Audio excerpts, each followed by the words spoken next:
Welcome to Plasticman'S. Don't forget to subscribe to my channel and turn on notification for more comic related content.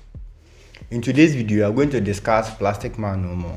Plastic Man has one of the best character development in all of comic, from being a thief to a superhero, and he's also known to be invisible. I remember making a content once about Plastic Man versus Mr. Fantastic and then Luffy, and the comment section was all in favor of Plastic Man because they thought nothing can damage him.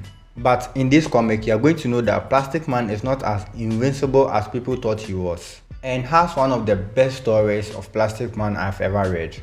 The comic begins with Plastic Man's character development from being a thief to falling in love and giving birth to his son Luke. After 20 years, Plastic Man is part of the Justice League and they are on a mission to capture Solaris. And obviously, he is outmatched and outgunned. But then he had a gun which he called the Death Ray. He fires the gun and Plastic Man tanks the gun, thinking, okay, I'm going to be okay as always. The mission is successful, but then Plastic Man starts to feel funny.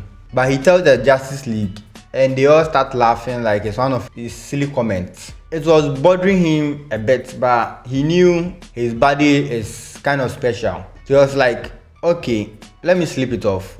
So he teleported to his room, read a few meals and then went to sleep.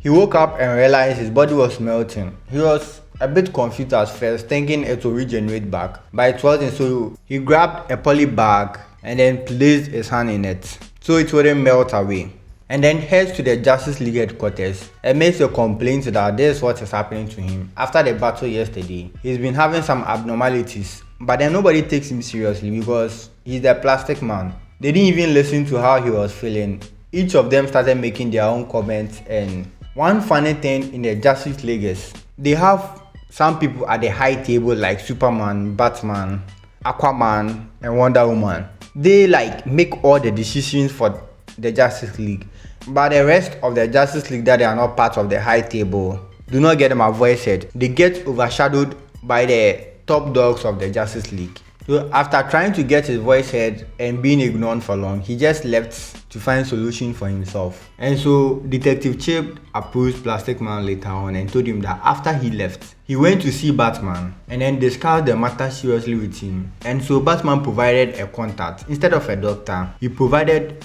a petroleum chemist. That's the best solution he could give him. And so Plastic Man went to see this chemist and she came to the conclusion that Plastic Man is molecularly coming apart. That is, his rubber is being undone. The blast ray only accelerated the process. At first, he was laughing and took it as a joke. But after a while, and the chemist told him, it's serious, it's irreversible. It just hit him. He had his life flash before his eyes. And then he realized it's been a good life. And he also remembered he has a son, and the son has the same ability as him. If his life is coming to an end and his is not reversible, at least he can help his son. That is the whole plot of Plastic Man no more. So he goes to see his son Luke, and then Luke is not interested in seeing him because he thought his dad abandoned them and family issues and all that. And then he tells his son that this is what is going to happen to him and then he's going to die. So his son should at least go and see the petroleum chemist he went to see. But then he turns him down and then he said, okay, fine, I'll do it myself. Plastic Man goes to see the petroleum chemist again and then asks him, what if there's someone with the same